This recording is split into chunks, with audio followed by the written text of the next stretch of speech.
सध्या चालू असणाऱ्या विधान परिषदेच्या निवडणुकीमध्ये जे मतदार आहेत ते प्रामुख्यानं जिल्हा परिषद सदस्य आणि नगरसेवक, मग ते महापालिकेचे नगरसेवक असोत किंवा नगरपालिकेचे नगरसेवक असोत, हेच मतदार आहेत.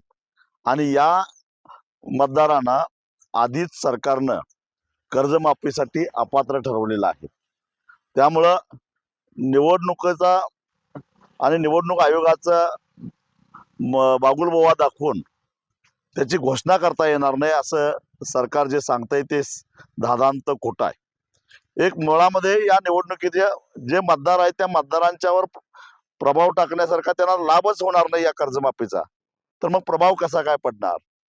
रात्रली गोष्ट, निवडणूक आयोगाच्या आडून सरकार गुपचूपपणानं काही लोकांच्या खात्यावर पैसे जमा करून जो शब्द दिलेला होता 7-12 कोरा करायचा त्याच्यापासून कुठेतरी पळ काढू पाहतंय.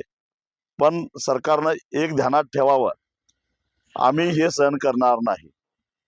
नियमित कर्ज भरणाऱ्यांना प्रत्येक खातेदाराच्या पाठीमागे 1.5 लाख रुपये आणि जे सरकारनं लोकप्रतिनिधी, पेन्शन घेणारे आणि इन्कम टॅक्स भरणारे हे वगळता सगळ्याच शेतकऱ्यांना, त्याच्यामध्ये थकीत शेतकऱ्यांना कर्जमाफीसाठी पात्र धरलं पाहिजे.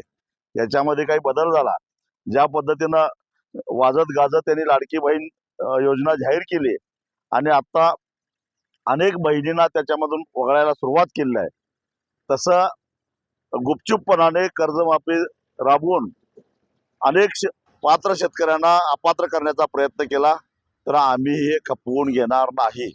30 जून ही अंतिम तारीख आहे.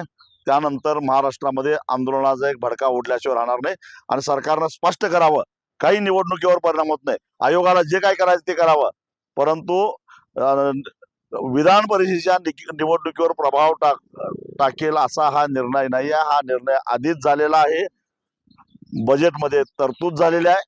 त्यामुळं सरकार जे काय सांगतं, विशेषतः मुख्यमंत्री जे सांगतात की निवडणूक आयोगानं घोषणा करायला बंदी घातलेली आहे, यात कुठेतरी काळं बेरं आहे.